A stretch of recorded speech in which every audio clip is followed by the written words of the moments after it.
우리가 하나님의 말씀을 배운다, 때로는 뭐 성경 공부한다, 제자 훈련한다, 뭐 이런 얘기들을 우리가 많이 들어왔습니다. 제자 훈련한다, 그것을 위해서 성경 공부한다, 저 말씀을 배우고 있어요. 이렇게 하면 많은 경우에 우리가 이제 지식을 배우는 쪽으로 이해하는 부분들이 있습니다. 이전에 우리가 말씀이 지식과 하나의 어떤 이론과 교리 이전에 이게 생명이고 나아가서 우리의 삶을 변화시키는 하나님의 능력이고 실제라는 것들을 우리가 잘 모르다 보면 오히려 이제 다른 부분에 이제 강조점이 많이 생기곤 합니다. 제가 아주 청년 때나 예전에 교회 생활할 때 말씀이 우리의 삶을 사실적이고 실제적으로 변화시키는 하나님의 능력이라는 것을 몰랐을 때 강조했던 부분들이 주로 회개였습니다. 말씀대로 안 되어지는 부분에 있어서 하나님과의 관계를 회복하고 잘 유지해야 되니까 늘 강조되어졌던 게 회개죠. 하나님 용서해 주세요. 또 제가 이렇게 못 살았군요. 하나님 이렇게 제가 또 너무 힘들었는데 제가 이렇게 또 실수했어요. 이런 이제 회개에 관한 부분들이 많이 강조되고 그렇게 신앙생활을 했던 것 같습니다. 두 번째로 강조되어진 부분들이 기도죠. 이제 말씀은 그냥 우리에게 좋은 방향을 제시해주고 나머지는 열심히 기도해서 하나님의 도움을 구할 때만이 내가 이제 그나마 이제 좀 좋아질 거라는 그런 믿음으로 그냥 기도 강조하고 기도하면 해결된다. 기도합시다. 뭐 이제 이런 찬양도 있고 많이 이제 그렇게 했죠. 이것이 잘못됐다는 부분이거나 나쁘다는 부분들이 아니라 우리가 신앙생활의 초점과 강조점에 있어서 우리가 치우쳐 있었다는 부분들을 제가 말씀드리는 겁니다. 세 번째 우리가 이제 주로 강조했던 부분들이 헌신에 관한 부분들이죠. 그래서 내가 어떻게 하면 하나님을 기쁘시게 할 건가, 어떻게 하면 하나님께 축복을 받을 건가, 그것은 우리가 헌신할 때 우리가 일명 하나님을 위해서 헌신한다, 뭐 교회를 위해서 헌신한다, 영혼을 위해서 헌신한다, 이렇게 해서 회개와 기도와 헌신에 대한 부분들을 우리가 많이 강조했던 기억이 납니다. 그런데 이 회개도 충분히 안 되는 것 같고, 왜냐하면 늘 부족함이 있는데 기도도 내가 충분히 못하는 것 같고 헌신도 충분히 못하는 것 같고 교회 생활하면서 늘 부족감을 느끼고 늘 열등감을 느끼고 늘 이렇게 하나님 앞에서 죄송한 마음을 안고 신앙생활할 때가 훨씬 더 많았던 기억이 있습니다. 그것은 무엇보다도 하나님께서 우리에게 말씀을 주신 것은 우리는 뭔가 헌신하도록, 우리가 뭔가 더 하나님을 위해서 뭘 하도록 주신 것이 아니라 우리의 삶을 실제적으로 변화시키는 능력과 지혜로, 생명으로 우리에게 주셨다는 것을 우리가 모르고 놓쳤기 때문이죠. 자, 봅시다. 히브리서 4장 12절을 같이 한번 읽겠습니다. 하나님의 말씀은 살아있고 활력이 있어 좌우의 날선 어떤 검보다도 예리하여 혼과 영과 및 관절과 골수를 찔러 쪼개기까지 하며 또 마음의 생각과 뜻을 판단하나니. 하나님의 말씀은 하나의 지식이 아니다. 하나님의 말씀은 살아있다. 살아서 활력이 있고 일하고 있다는 거죠. 하나님의 말씀이 선포되어질 때, 하나님의 말씀을 아멘으로 내가 취할 때 내 안에서, 나의 삶에서 실제적으로 운동하고 있다는 거죠. 일하고 계신다. 좌우의 날선 검보다도 예리하게 사람들의 심령과 생각과 삶의 현장 가운데 일하고 계신다는 거죠. 마음의 생각들, 마음에 품은 뜻들, 그리고 나의 삶의 방식들을 드러내시고 그것을 때로는 수술하시고 그것을 새롭게 건축하시고 이러한 일들이 일어난다는 거죠. 제가 우리 한 분의 짧은 간증하는 간증을 제가 들었는데요. 이분이 벌써 이제 연세가 좀 어느 정도 있으니까 결혼하고 뭐 얼추 한 30년 가까이를 사신 겁니다. 신앙생활로 따지면은 거의 뭐 한 50년 넘게 아마 신앙생활 하셨던 것 같습니다. 그렇게 정말 교회를 사랑하고 말씀을 사랑하고 열심히 살아왔지만 이 말씀이 우리의 삶을 실제적으로 변화시킬 수 있는 능력이라는 것에 대해서는 잘 모르셨던 것 같습니다. 그러다 보니까 말씀은 머리로는 아는 거죠. 남편과 아내가 어떻게 지내야 되는지, 가정을 어떻게 해야 되는지 뭐 이런 것들 머리로는 아는데 실제로 안 되어지다 보니까 그분의 표현으로는 정말 너무 남편과 아내가 그냥 죽도록 싸웠다는 거죠. 그렇게 싸우고 그렇게 싸우는데도 또 싸울 거리가 있는 모양이에요. 또 싸우고 지겹도록 싸우신 거죠. 그런데 이제 드디어 이 복음을 알게 된 겁니다.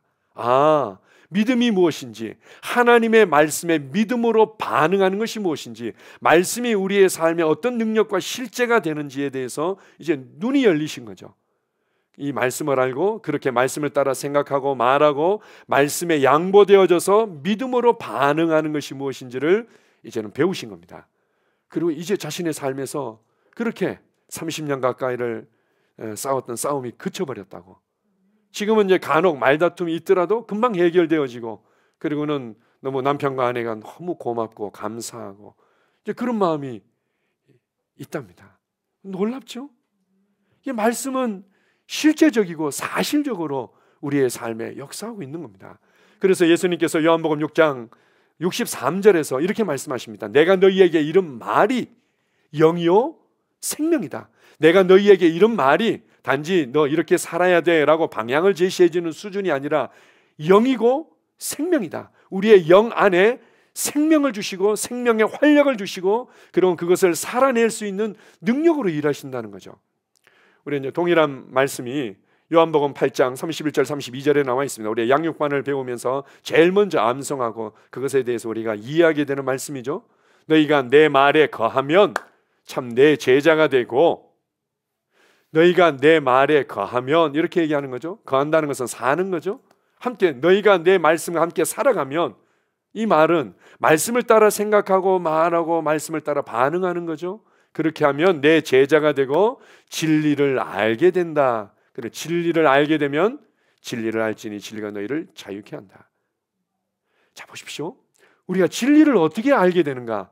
어떤 사람들은 이렇게 말합니다. 내가 충분히 이해가 되면, 충분히 설득이 되어지면 제가 그렇게 말씀대로 말해 볼게요.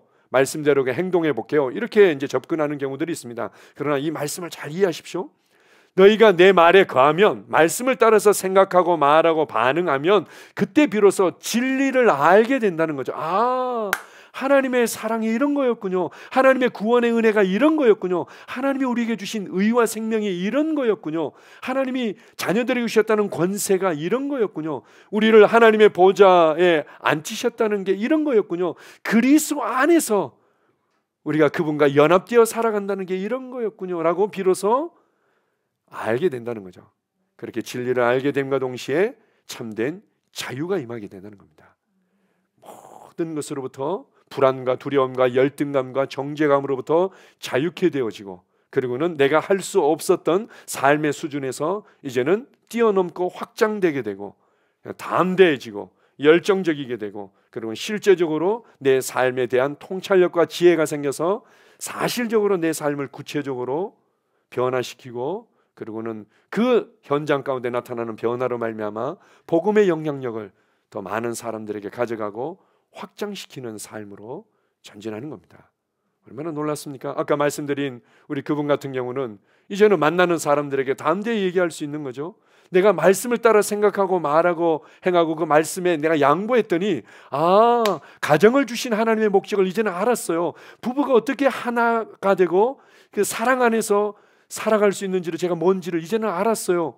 이걸 말할 수밖에 없는 거죠. 싸움이 그쳐버렸으니까. 그리고 오히려 그렇게 좋아 보이고 감사하고 소중하게 여겨지게 되고 존중할 수 있게 되었기 때문에 이제는 주변에서 담대히 얘기하고 그 사람들이 복음이 나를 이렇게 변화시켰다고. 그분이 회개를 안 한 것도 아니었고, 그분이 기도를 안 한 것도 아니었고, 그분이 교회를 위해서 헌신을 안 한 것도 아니었습니다. 충분히 하셨지만 바로 말씀이 우리의 삶을 변화시키는 참된 하나님의 능력이고, 그래서 우리가 말씀을 따라 생각하고 말하고 말씀대로 반응하는 것이 무엇인지를 붙잡았을 때 진리를 알고 진리가 자유케 만든 겁니다. 자, 하나 더 봅시다. 디모데전서 3장 16절 17절입니다. 같이 읽습니다. 모든 성경은 하나님의 감동으로 된 것으로 교훈과 책망과 바르게 함과 의로 교육하기에 유익하니 이는 하나님의 사람으로 온전하게 하며 모든 선한 일을 행할 능력을 갖추게 하려 함이라. 하나님의 말씀은 하나님의 감동으로 되어졌다. 이 헬라어로 호흡, 숨결 이런 의미가 있는데요. 그냥 하나님의 감동으로 그냥 기록된 글이 아니라는 거죠. 하나님의 생명의 호흡으로 살아있는 말씀이다. 하나님의 생명의 숨결로 말미암아 지금도 호흡되고 활력 있게 움직여서 사람들을 교훈하고 때로는 책망하고 그리고는 바르게 하고 의로 교육시킨다는 거죠. 우리가 의로 교육시키나, 의에 대해서는 우리가 이제 뭐 교과서적으로 배운 부분도 있습니다. 하나님의 임재 앞에, 하나님의 영광 앞에 어떠한 정죄감이나 열등감이나 두려움 없이 설 수 있는 자격, 위치, 이것을 의라고 얘기를 하죠. 좀 줄여서 짧게 얘기한다면 의라는 것은 하나님께서 인정하시는 기준, 예수님께서 살아내신 삶의 방식, 이것을 의라고 얘기할 수 있습니다. 그래서 이 의로 우리를 교육시켜 주는 거죠. 말씀이 예수님께서 살으셨던 삶의 방식은 이런 거야. 하나님의 아들의 생명을 받았다면 우리도 이렇게 살아갈 수 있어. 이렇게 이제 교육해 주는 거죠. 그리고 하나님께서 인정하는 하나님의 기준은 바로 이런 거야. 믿음으로 말미암아 세워진 이 의라는 것은 이런 거야. 이건 이제 말씀이 교육시켜 주는 겁니다. 그렇게 할 때 어떻게 해요? 하나님의 사람으로 점점 온전해지는 것이 당연한 겁니다. 자, 보십시오. 많은 그리스도인들이 제자 훈련이라는 이름으로, 성경 공부라는 이름으로, 말씀을 배운다는 이름으로 많이 접촉을 하고 많이 에너지를 쏟았지만 하나님의 사람으로 점점 온전해지고 있지 않다면 뭔가 놓치고 있는 거죠. 말씀은 실제입니다. 하나님의 사람으로 점점 온전해지는 거죠. 다른 표현으로 예수 그리스도께서 살아냈던 삶의 방식들이 점점 더 풍성해지고 많아지고 영향력이 있어지는 것이 당연한 겁니다. 내가 그렇게 말씀을 열심히 배웠는데 그게 여전히 안 되어지고 불안하고 염려하고 때로는 의심이 들거나 아니면 다른 사람들에 대해서, 상황에 대해서 늘 이렇게 실망하고 낙심하고 좌절하면서 힘들어하고 있다. 뭔가 잘못된 거죠. 그건 예수님의 모습이 아니잖아요. 또한 모든 선한 일을 행할 능력을 갖추게 하려 합니다. 모든 선한 일을 행할 수 있는 능력이 점점 더 증가되게 되어 있습니다. 다른 사람들을 섬기는 일에 점점 더 증가되게 되어 있는 거죠. 기쁨으로 자유 안에서 섬길 수 있는 능력이 증가되고 복음을 나누고 그에게 복음으로 말미암아 삶이 변화되도록 제자로 살아가도록 이끌어주는 일에 있어서 능력이 증가되게 되어 있습니다. 가정을 그리고 자녀들을 지혜롭게 세워가는 그 능력이 확장되게 되어 있는 겁니다. 말씀 안에 그 능력이 있는 거죠. 자, 하나 더 봅시다. 사도행전 19장 20절입니다. 같이 읽습니다. 이와 같이 주의 말씀이 힘이 있어 흥왕하여 세력을 얻으니라. 주님의 말씀은 힘이 있다. 주님의 말씀은 힘이 있어서 세력을 얻게 되어 있다는 거죠. 장악하고 주도하고 변화시키고 확장되고 이렇게 세력을 얻게 되어 있다는 겁니다. 단지 이 주님의 말씀이 세력을 얻지 못하도록 하는 유일한 것이 있다면 그것을 우리가 믿지 않고 믿음으로 반응하지 않을 때뿐이죠. 아무것도 염려하지 말라. 내가 너를 돌보고 있다 할 때 우리가 믿음으로 말씀에 그냥 내 자신을 양보하고 맡기는 거죠. 주님, 아무것도 염려하지 않겠습니다. 나는 염려하기를 거절합니다. 이렇게 말씀에 그냥 그대로 반응하는 거죠. 너희는 무엇을 먹을까, 무엇을 마실까, 무엇을 입을까 염려하지 말라. 이 모든 것들을 이방인들이 구하는 것이다. 너희 하늘 아버지께서 너희에게 필요한 모든 것을 알고 계신다 할 때 우리의 생각과 말과 고백들을 말씀에 양보해서 그대로 일치시키는 거죠. 그렇게 하면 내 안에서 세력을 얻고 세력을 얻고 세력을 얻고 말씀이 세력을 얻는 거죠. 말씀이 세력을 얻게 되어 있습니다. 당연히 그렇지 못하는 것은 우리의 불신뿐이죠. 그래서 이것이 흥왕에서 실제적으로 지역의 삶을 바꿔버렸습니다. 이 말씀은 계속해서 빛으로서 확장되어 가는데 이 배경이 되는 말씀 내용이 무엇인가 하면 에베소 교회, 에베소 지역에서 이 마술사들이 얼마나 그 큰 도시에 많았든지 예전에 우리나라 그냥 곳곳마다 점집들이 많고 뭐 굿하는 데가 많았던 것처럼 이 마술사들이 너무 많았던 거죠. 근데 그들이 이 말씀으로 말미암아 구원받고 변화되어져서 이렇게 살 수는 없다. 우리의 삶의 방식을 바꿔야 된다면서 그들이 가지고 있었던 비법이라고 얘기하는 책들을 다 가져다가 그냥 불태워 버렸는데 은 5만이나 되었다고. 당시에 은 5만이었으면 뭐 글쎄요 굉장히 큰 돈이었던 것 같습니다. 그렇게 지역의 삶의 방식을 바꿔버린 거죠. 우리가 이제 이 말씀이 우리 안에서 세력을 얻어가고 있습니다. 그것을 교회 생활을 통해서 도와드리고 있는 거죠. 그리고 여러분의 가정에 지역에까지 말씀이 세력을 얻어가고 있습니다. 그리고 여러분의 삶의 현장과 또 여러분이 발로 딛는 그 지역에 이런 말씀의 영향력들이, 복음의 능력들이 세력을 얻어가고 있는 거죠. 이것을 우리가 계속할 때 나아가서는 도시가 변화되는 것들을 보게 될 겁니다. 나아가서는 나라가 변화되는 것들을 보게 될 겁니다. 우리가 간혹 전설처럼 우리가 이 교회 가운데 부흥이 일어났을 때 지역이 이렇게 바뀌었어요, 나라가 이렇게 바뀌었어요. 뭐 우리나라도 나라가 바뀌었던 그 일정한 시기들이 있었던 거죠. 아프리카에, 남미에, 유럽에 한 나라가 바뀐 말씀이 세력을 얻을 때 나타나는 역사들이 있었던 거죠. 주님이 오시기 전에 다시 한번 그런 일들이 일어나지 않겠습니까? 북한의 그 한 지역에, 또 북한 땅에, 중국에, 그리고는 아시아 지역에 이 말씀이 세력을 얻는 것들을 우리는 보게 될 줄 믿습니다. 그래서 이 초대교회를 변화시켰던 메시지, 그는 초대교회 성도들의 삶을 실제적으로 변화시켰던 메시지, 그들이 어떤 말씀을 배웠고 어떤 말씀 가운데 거했고 어떤 말씀으로 살아갔는지 성경에서 뭐 은혜의 복음이라는 이름으로, 그리고 생명의 복음이라는 이름으로, 의의 복음이라는 이름으로 우리에게 많이 가르쳐지고 있습니다. 근데 그들이 실제적으로 어떤 말씀의 기초 위에 세워졌고 그것이 그들을 어떻게 자유케 했는지 오늘 본문 말씀을 통해서 한번 보겠습니다. 히브리서 6장 1절에서 2절입니다. 자, 같이 읽습니다.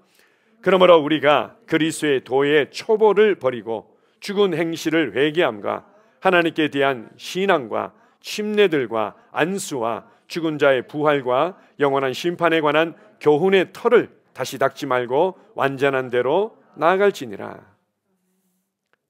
사도 바울을 통해서 당시에 성도들에게 이렇게 권면하고 때로는 책망하면서 했던 내용입니다.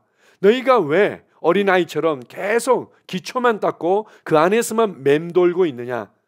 좀 더 의의 말씀으로 전진하고 다스리고 주도하고 복음에 영향을 끼치는 말씀으로 확장되고 나아가야 되는데 왜 여기에 머물러 있느냐라고 권면하고 있습니다. 봅시다. 구체적으로 6가지를 언급하고 있는데요. 죽은 행실을 회개하는 것, 하나님께 대한 신앙, 믿음이죠. 하나님께 대한 믿음. 3번째가 침례들, 4번째 안수, 5번째 죽은 자의 부활, 영원한 심판. 이것이 초대교회 성도들 가운데 이게 촘촘하게 세워졌던 예수 그리스도에 관한 교훈, 신앙, 믿음, 교리, 이것의 기초들이었다는 거죠. 이 기초가 견고하게 세워지고 이 기초 위에서 그들은 계속해서 성장하고 전진해서 예수 그리스도와 같은 삶의 방식과 모습으로 나타났다, 이렇게 알려주고 있습니다. 죽은 행실을 회개한다는 것은 그런 의미죠. 하나님 앞에서 하나님께서 인정하지 않는, 하나님께서 만족하지 않으시는, 하나님이 기뻐하지 않는 행실들이 바로 죽은 행실입니다. 당시에 이제 유대인들에게 있었던 많은 죽은 행실들이 있었던 거죠. 이렇게 금식해야 되고, 이렇게 지켜야 되고, 몇 킬로는 안식일에 걸어가면 안 되고, 안식일에 또 어떤 몇 킬로 이상은 들면 안 되고, 나름대로 가지고 있었던 예수님의 마태복음 13장의 표현대로 하면은 사람들의 계명들이 너무 많았던 거예요. 의도는 좋았죠. 하나님을 더 잘 섬기기 위해서, 하나님께서 지시하신 것들을 더 잘 해내기 위해서 뭘 또 첨가하고 뭘 더 해야 되고 뭘 더 해야 되고. 그런데 그 하나님이 기뻐하지도 않고 하나님이 인정하지도 않는 그 행실들이다. 그래서 죽은 행실이라는 거예요. 거기서 돌이켜서 그럼 하나님이 기뻐하시는 게 뭔데요? 하나님이 인정하시는 게 뭔데? 하나님이 만족하시는 게 뭔데요? 가장 중요한 첫 번째가 믿음으로 행하는 거죠. 이런 부분들로 돌이키는 것, 죽은 행실에서 돌이키는 거죠. 우리가 이제 신약의 시대를 살아가고 있지만 이 시대의 많은 교회들도 뭔가 더 잘하겠다는 선한 의도로 갖다 붙인 계명들이 많이 있죠. 교회 생활은 이렇게 해야 되고, 사역자는 이렇게 해야 되고, 성도들은 이렇게 해야 되고, 은연중에 이제 그런 것들이 있는 겁니다. 그래서 우리가 뭘 해야 되고, 이렇게 하면 하나님이 기뻐하실 거고, 응답될 거고. 두 번째가 이제 하나님께 대한 신앙, 이건 믿음이죠. 믿음이 무엇인지, 우리가 구원받을 때 우리 안에 들어온 이 하나님의 신성한 믿음이 무엇인지를 배우게 되고, 세 번째가 침례들이라고 얘기하죠. 회개의 침례가 있고, 물 침례가 있고, 성령 침례가 있고, 또 하나 얘기한다면 예수님께서 고난의 침례, 그것은 내가 받을 침례가 있나니 해서 예수님께서 받으신 고난의 침례가 성경에 언급되어 있고, 또 하나는 또 요한복음에서 보게 되면은 침례 요한이 예수님께 대해서 이렇게 얘기하죠. 그는 성령과 불로 침례를 줄 것이다. 나는 물로 침례를 주지만 그는 성령과 불로 침례를 줄 것이다. 어떤 사람들은 이 불침례를 성령의 강력한 체험을 불침례라고 이렇게 해석해서 가르치는 분들도 있는데, 문맥상으로 봤을 때 이 불침례는 바로 심판을 의미하는 거죠. 어쨌든 이러한 성경에 보면 다양한 침례들이 있습니다. 이 말씀들을 그들이 알았을 때 삶이 변화됐습니다. 이것은 하나의 어떤 교리로서 접근하는 것이 아니라 죽은 행실에서 회개하는 것에 대한 말씀들을 이해했을 때 그들이 얼마나 자유했을지를 한번 보십시오. 아, 내가 이렇게 하지 않아도 되는 거였구나. 내가 이렇게 안 한다고 해서 하나님이 나를 책망하시거나 벌 주시는 게 아니구나. 얼마나 그들이 자유하게 됐는지. 하나님께 대한 믿음은 이런 거였군요. 침례는 예수님의 죽으심과 장사제nem과 부활에 연합되어지는 것이군요. 그것을 내가 몸으로 성도들과 세상 앞에서 간증하며 표현하는 거군요. 침례의 의미를 알았을 때 그들이 과거에 매여 있었고, 과거의 상처와 과거의 또한 피해와 많은 어둠으로부터 묶여 있었던 그 삶으로부터 자유케 되어지는 것들을 그들은 경험했던 겁니다. 네 번째, 안수가 있죠. 구약에만 있는 것이 아니라 신약에도 안수가 있어. 안수할 때 하나님의 성령의 역사들이 어떻게 전이 되어지고 풀어지는지, 대표적으로 사도 바울이 디모데에게 이렇게 얘기하죠. 네가 장로의 회에서, 장로 모임 가운데서 너에게 안수할 때 네게 주어진 은사를 귀하게 여기고 적극적으로 활용해라, 사용해라, 이런 이제 말씀들이 있지 않습니까? 그때 이제 안수를 통해서 누리는 은혜들을 알 때 교회 생활이 풍성해지는 거죠. 죽은 자의 부활과 영원한 심판은 연결되어 있는데요, 이런 말씀들이 성도들에게 소망을 주고, 그리고는 정말 기쁨을 주고 열정을 주는 거죠. 아, 내 삶의 끝이 있고 이 삶은 그것으로 끝나는 것이 아니라 심판이 있고, 의인의 부활이 있고, 악한 자의, 예수 그리스도를 끝까지 거절했던 자들의 또한 부활이 있고, 그런 그 가운데 하나님의 심판이 어떻게 이루어지는지, 이것들이 초대교회 성도들의 심령과 삶을 변화시켰던 겁니다. 그런데 이 수준에서 머물지 말고 계속 전진하라는 거죠. 계속 전진해라. 더 풍성한 말씀이 있다. 더 자유로운 말씀이 있다. 더 너희를 이 땅에서 다스리고 왕으로 제사장으로 살아가게 하는 말씀들이 계속 너희를 세우고 변화시키고 있지 않느냐, 이렇게 알려주고 있습니다. 제가 이제 책을 가져왔는데요, 이 그리스도의 교리의 기초 진리들에 관해서 너무나 타고난 이 세계적인 성경 교사 데릭 프린스라고 계십니다. 성령 충만한 그리스도인의 지침서, 여기에 너무 탁월하게 나와 있는 거예요. 이 세계적인 성경 교사로서 정말 귀하게 쓰임 받았고, 이 바로 죽은 행실을 회개하고 또 믿음과 침례와 안수와 부활과 심판에 관한 것들을 알았을 때 그들의 심령과 삶이 어떻게 변화됐는지에 대한 놀라운 은혜들이 여기에 녹아져 있습니다. 문제는 너무 두꺼워. 이 너무 두꺼우니까 이거 같이 나누는데도, 뭐 가르치는데도 시간이 너무 많이 걸리는 거죠. 그래서 김지로 목사님께서 이걸 요약해가지고 이제 새롭게 좀 편집해서 쓴 책이 그리스도의 교리라는 책입니다. 좀 더 이제 정확하게 표현하면은 그리스도의 교리 중에서도 기초 교리다, 뭐 이렇게 얘기할 수 있는 거겠죠. 그런 부분은 6가지를 아주 탁월하게 잘 다루고 계십니다. 이건 뭐 예수선교사관학교 또 강의 교재로도 사용하고 있는 건데, 여러분들이 이걸 참고하신다면 제가 굳이 또 뭐 이렇게 설교 시간이나 강의를 하지 않더라도 이 책을 통해서 여러분이 도움을 받으실 수 있습니다. 자, 오늘 특별히 좀 더 나누고 싶은 것은 바로 구약의 제사를 통해서 배울 수 있는, 교회 생활을 통해 배워가는 기본 진리에 관한 부분들을 좀 나누고 싶습니다. 이전에 이제 제가 함께 나눴던 내용이지만 또 이제 새롭게 이게 들으시는 성도들도 계시고, 제가 이제 새롭게 이제 교회 생활 하시는 분들과 이렇게 교제하면서, 이전에 이제 교회 생활을 통해서 배운 부분들도 있으시겠지만 앞으로 우리가 배워가야 될 이제 말씀들은 이러이러한 부분들이 있습니다라고 파노라마처럼 한번 이렇게 전체적으로 한번 볼 수 있으면 좋겠다, 이런 감동이 있어서 3번을 함께 나누게 되었습니다. 레위기 1장 4절에서 9절까지 같이 한번 읽어보겠습니다. 자, 시작. 그는 번제물의 머리에 안수할지니 그를 위하여 기쁘게 받으심이 되어 그를 위하여 속죄가 될 것이라. 그는 여호와 앞에서 그 숫송아지를 잡을 것이요 아론의 자손 제사장들은 그 피를 가져다가 회막 문 앞 제단 사방에 뿌릴 것이며 그는 또 그 번제물의 가죽을 벗기고 각을 뜰 것이요 제사장 아론의 자손들은 제단 위에 불을 붙이고 불 위에 나무를 버려 놓을 것이며 그 내장과 정강이를 물로 씻을 것이요 제사장은 그 전부를 제단 위에서 불살라 번제를 드릴지니 이는 화제라 여호와께 향기로운 냄새니라. 아멘. 양과 염소, 특별히 짐승을 통째로 하나님께 태워서 드리는 것, 이 번제라고 얘기하고 불태워서 드리기 때문에 또 화제라고 표현하기도 합니다. 이것은 하나님께 대한 이 감사, 하나님께 대한 어떤 열정, 이것을 어떻게 좀 표현하고 드리고 싶은데 내 자신을 완전히 이렇게 드릴 수는 없는 거고, 나실인으로 일정 기간 동안 완전히 아무것도 안 하고 주님을 섬기는 이름은 드린다든지 이렇게 할 수는 없는 거예요. 그래서 그 감사를 이 제물을 대신해서 하나님께 올려드리는 헌신의 어떤 표시였습니다. 이제 그런데 이 제물을 이제 가져오면 제사장이 알아서 그냥 통째로 그냥 제단 위에 그냥 올려놔가지고는 그냥 불태워서 없애는 것이 아니라 하나님이 기쁘시게 드릴지니라 이렇게 말합니다. 하나님께서 기쁘시게 드리는 절차와 과정이 있었다는 것을 설명해 주고 있습니다. 자, 보십시오. 맨 처음에는 좀 하나님께 대한 열정 때문에 나의 어떤 삶의 수준에서는 소를 바칠 수 있겠구나, 아니면은 염소를 바칠 수 있겠구나, 양을 바칠 수 있겠구나, 이렇게 해서 제물을 가지고는 이제 오게 됩니다. 가난한 사람들을 위해서는 이 산비둘기 같은 걸 바치겠습니다. 그럼 그 비둘기 작은 것을 이제 구해서 이제 바치는 거죠. 이제 제물을 가지고는 그냥 성막이라 하면 거룩한 구별된 텐트를 얘기하는 거죠. 텐트 아무데나 가는 게 아닙니다. 텐트에 딱 열려 있는 곳이 있는데 동쪽에 문이 딱 하나 열려 있습니다. 동쪽 문을 통해서 들어가는 거죠.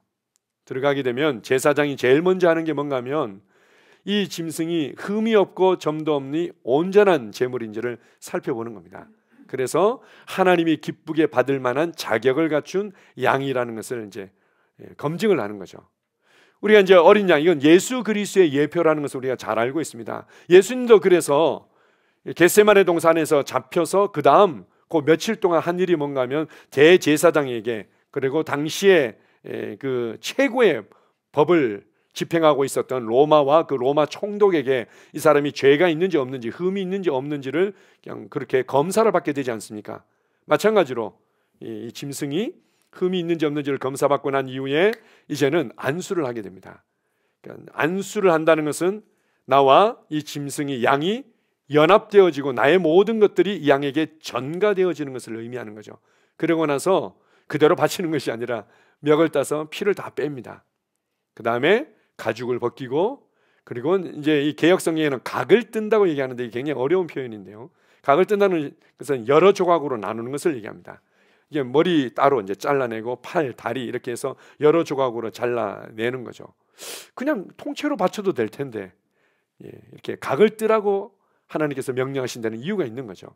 그러고 나서 이제 내장과 정강이, 보통 이제 이 제사를 드릴 때 들어오면은 이제 번제단이 있습니다. 번제단에 제물을 올릴 때 고기 따로 올리고, 이제 각을 떠서 잘라내서 고기 따로 올리고, 기름 따로 올리고, 내장과 정강이 이제 이렇게 내장을 이제 따로 올리고, 이렇게 해서 이제 드리는 경우들이 많았던 거죠. 그렇게 해서 이제 내장과 정강이를 씻는 겁니다.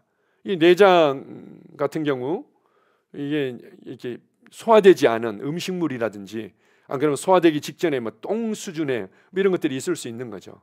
그래서 이런 것들 깨끗이 씻어내야지, 안 그러면은 똥 냄새가 나거나 제대로 이제 타지 않을 수도 있으니까 그렇게 하는 겁니다.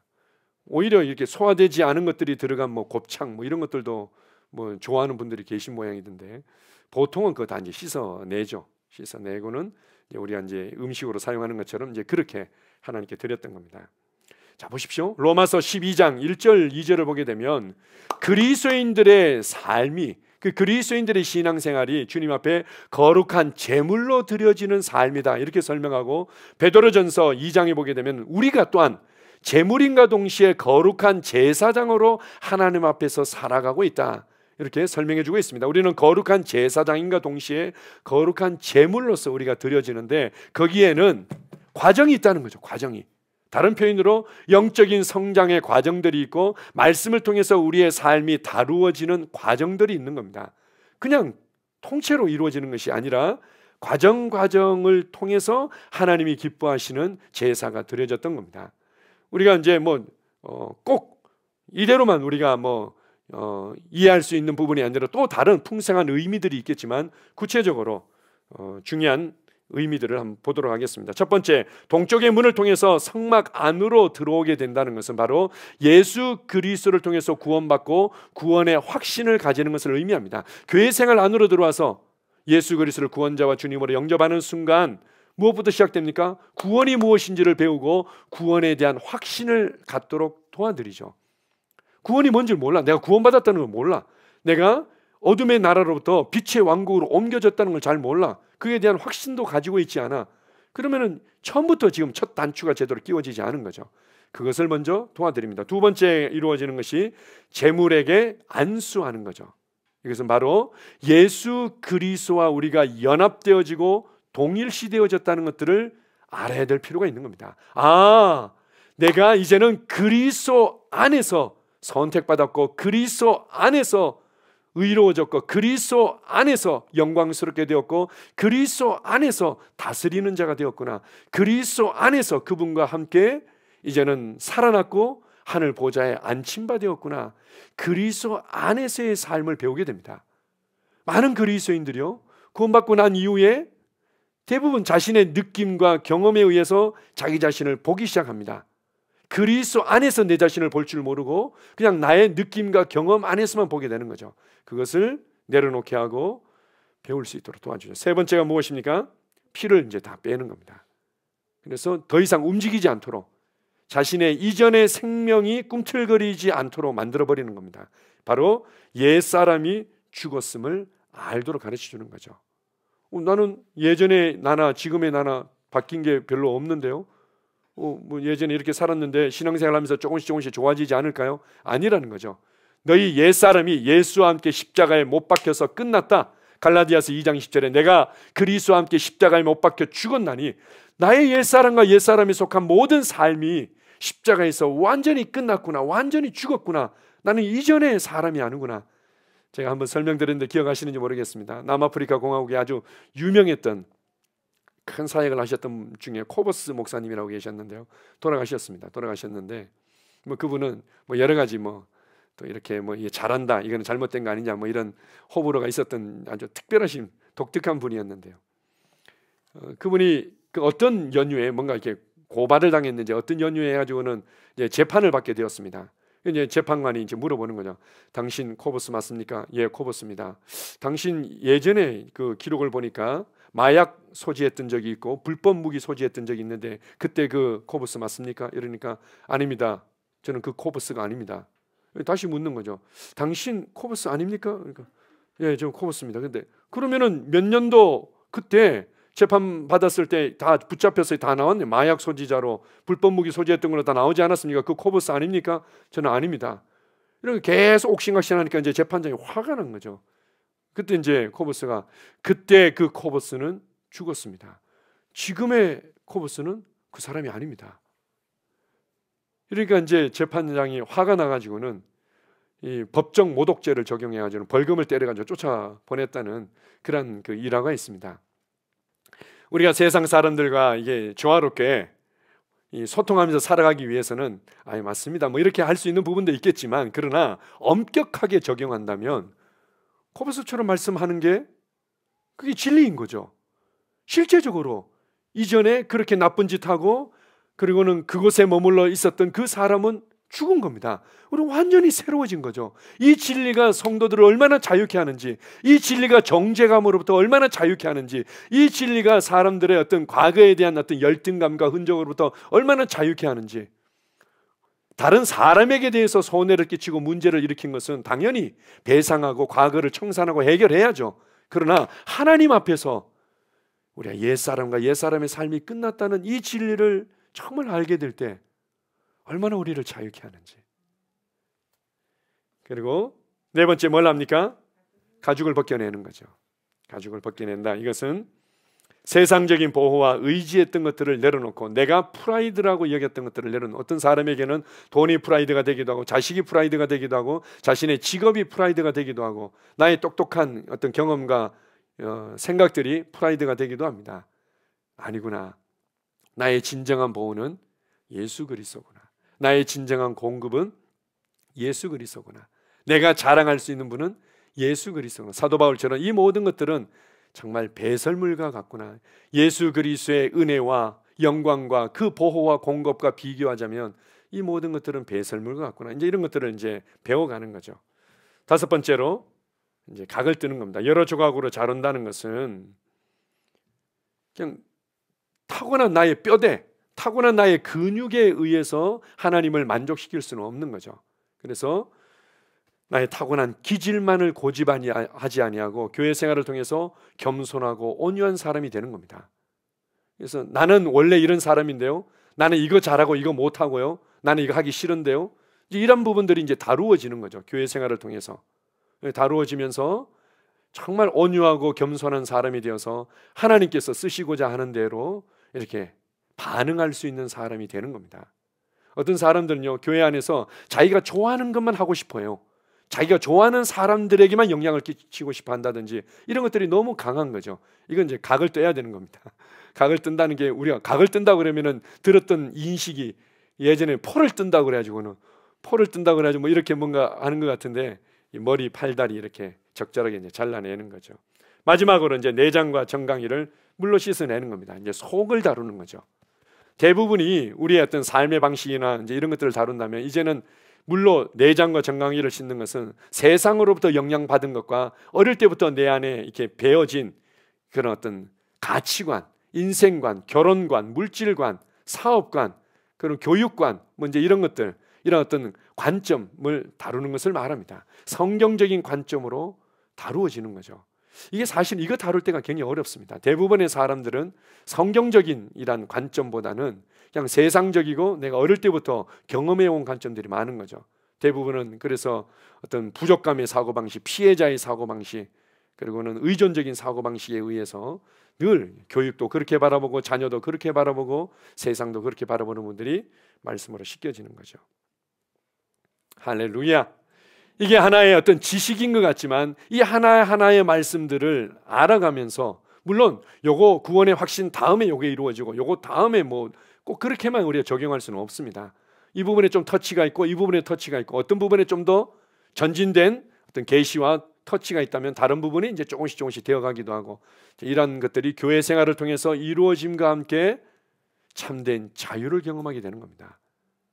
얼마나 놀랐습니까? 저희 교회 생활하면서 공황장애 같은 부분들, 정말 이게 드러내고 솔직히 말하는 것도 어려운 부분들도 있을 텐데요, 뭐 우울증이라든지 이런 부분들이 말씀이 들어가고 교회 생활을 통해서 이런 놀라운 이 은혜의 말씀들을 알아가면서 빠져나오고 자유케 되고, 그리고 자신의 과거에 대해서 말하는 게 전혀 불안하거나 두렵지 않고, 나는 이런 사람이었는데 지금은 난 자유합니다 라면서 오히려 복음을 나누고 복음에 영향을 끼치고, 이런 것들이 성도들의 삶에서 계속 간증되어지고 있지 않습니까? 무엇 때문에요? 말씀이 실제이기 때문에 그렇습니다. 말씀이 우리의 삶을 변화시키는 사실적인 하나님의 능력이기 때문에 그렇죠. 히브리서 5장 13절 14절을 같이 한번 읽어봅시다. 자, 시작. 이는 젖을 먹는 자마다 어린아이니 의의 말씀을 경험하지 못한 자요, 단단한 음식은 장성한 자의 것이니 그들은 지각을 사용함으로 연단을 받아 선악을 분별하는 자들이니라. 이제 사도 바울이 안타까웠던 거죠. 교회 안에 젖을 먹는 애들로 너무 많다는 거예요. 너희가 이미 시간이 이렇게 지나고 이렇게 말씀을 받았다면 다른 사람들을 돕고 섬기고 다른 사람들을 세워주는 자로 살아가야 되는데, 여전히 뭔가 도움을 받아야 되고 위로를 받아야 되고 섬김을 받아야 되고 공급을 받아야 되고 돌봄을 받아야 되는데 머물러 있느냐. 이 말씀 기초를 견고히 했다면 그 다음에는 의의 말씀을 경험하면서 전진하라는 거죠. 의의 말씀을 경험하게 되면 로마서 5장 17절의 말씀대로 다스리는 삶, 주도하는 삶을 살아가게 되고, 이제는 복음의 영향을 확장시키는 삶을 살아가게 되는 겁니다. 의의 말씀을 통해서 다스리고 주도하고 복음의 영향을 실어 나누며 확장하는 삶을 살아가게 되는 거죠. 그렇게 계속 자라가라고 권면하고 있습니다. 우리 마지막으로 에베소서 4장 15절입니다. 자, 같이 읽습니다. 오직 사랑 안에서 참된 것을 하여 범사에 그에게까지 자랄지라. 그는 머리니 곧 그리스도라. 우리에게 말씀하십니다. 범사에 모든 일에 그에게까지 자라가라. 여러분이 많이 배웠죠? 또 많이 알고 있고 또 배워가고 있습니다. 그러나 기초를 견고히 함과 동시에 범사에까지 그분에게 자라가라는 거죠. 저도 제 자신을 보게 되면 말하는 부분에 있어서 정말 많이 발전했습니다. 저도 부정적인 거, 앞서서 안 될 것에 최대치를 말해놓고 거기에 미치지 못하면 안심하는 거죠. 아, 그래도 이렇게까지는 안 됐으니까 얼마나 다행이야. 말하는 게 항상 부정적이고 부정적인 것을 확대하는 부분들이 익숙했습니다. 의심의 말들이 그냥 자연스럽고, 불만의 말들이 자연스럽고, 비판하고 판단하는 말이 오히려 나의 프라이드가 돼서 난 저 사람보다 그래도 내가 통찰력이 있고 많이 보고 있는 거야, 이렇게 이제 만들었던 경험들이 있습니다. 그러나 복음이 제 입술을 바꿔버린 거죠. 이제는 축복하고 위로하고 격려하고 세워주는 말들이 이전에 비해서 훨씬 더 많이 나오고, 그렇게 사람들에게 도움을 끼치고 있습니다. 그리고 점점 더 전진하고 있는 거죠. 말에 있어서 자라가라. 사람들을 섬기는 데 있어서 자라가라. 어떻게 섬길 수 있습니까? 저 사람이 마음에 안 드는데요? 어떻게 섬기다뇨? 구원의 확신이 있기 때문에, 내가 그리스도 안에 있다는 것을 알기 때문에, 나의 옛사람이 끝났다는 것을 알기 때문에, 세상적인 보호와 의지가 아니라 예수 그리스도가 나의 옷이 됐다는 것을 알기 때문에, 타고난 기질에 의해서 살아가는 것이 아니라 이제는 나는 잘려진 자로, 환도뼈를 맞고 부러진 자로 라는 것을 내가 알기 때문에, 말씀으로 세상적인 관점이 다뤄지고 있기 때문에 섬길 수 있고, 그 섬김에서 자라갈 수 있는 겁니다. 모든 면에서 그에게까지 자랄지라. 따라서 고백하겠습니다. 나는 기초를 견고히 하고 계속해서 자라갑니다. 나의 삶의 모든 것에서 예수 그리스도에게까지 자라갈 것입니다. 아멘. 할렐루야. 여러분이 붙잡고, 여러분이 확신하고, 여러분이 거해야 될 아주 중요한 하나님의 진리에 대한 기본적인 내용들을 함께 나누었습니다. 네, 이러한 부분들이 교회 생활 안에서 계속 격려되고 배우고 훈련되고, 또 셀 안에서, 또 우리의 교제 안에서 세워져 갈 것입니다. 잘 따라오셔서 더욱더 성장한 모습으로 나타나게 될 줄 믿습니다. 기도합니다. 하나님 아버지, 감사합니다. 그렇습니다. 주님, 말씀은 하나의 지식이고 또 우리에게 그 지적인 만족을 주는 것이 결코 아닙니다. 말씀은 우리의 삶을 변화시키도록, 말씀은 범사에 예수 그리스도의 삶의 방식과 삶을 살아내도록 우리에게 주신 것입니다. 때로는 우리를 교훈하고, 때로는 우리를 책망할 때도 있고, 때로는 우리를 바르게 하기 위해서 말씀이 우리를 교정하며 이끌어갈 때가 있고, 때로는 의의 말씀을 우리를 교육하실 때가 있습니다. 하나님의 말씀은 멈춰 있지 않고 살아서 운동하며 우리 안에서 일하고 계시기 때문입니다. 그래서 이 말씀으로 말미암아 나는 내 삶의 토대들을 견고히 하고 그 위에서 계속해서 다스리며 변화시키며 복음의 영향력을 더 많은 곳에 확장하는 자로 나는 자라가고 있습니다. 이것을 위해 우리에게 교회를 주시고, 또 말씀을 주시고, 성령님을 보내주시고, 성도들과 말씀의 사역자를 통해서 이 놀라운 진리들을 알아가게 하심을 감사합니다. 나는 구원의 확신 가운데 견고히 설 뿐만 아니라 주님 또한 그리스도 안에 내가 연합되고 동일시되었다는 이 말씀 가운데 견고히 설 뿐만 아니라 옛사람이 완전히 끝났다는 이 진리 가운데 나는 서 있습니다. 그리고 주님, 무엇보다도 주님이 나의 모든 것 되신다는 그 놀라운 은혜와 실제 가운데서 나는 염려하지 아니하고 불안해하지 아니하고 감사하며 기뻐하며 살아갑니다. 나의 타고난 기질을 의지하며 그 능력으로만 사는 것이 아니라 하나님께서 나를 다루셔서 온유하고 겸손한 심령으로, 말씀에 양보된 심령으로 살아가는 삶이 얼마나 자유롭고 아름다운지를 가르쳐주고 계심을 감사합니다. 주님, 나는 그렇습니다. 주님의 눈으로 세상을 보고 주님의 눈으로 나의 상황의 모든 것들을 바라보면서 나는 계속해서 전진합니다. 성도들 한 분 한 분이 삶 가운데서 얼마나 놀랍게 변화되며 전진하고 있는지 우리는 범사에까지 우리 주 예수 그리스도의 모습으로 자라가는 일에 멈추지 않을 것입니다. 주님 은혜를 감사합니다. 주님만을 찬양합니다. 예수님 이름으로 기도합니다. 아멘.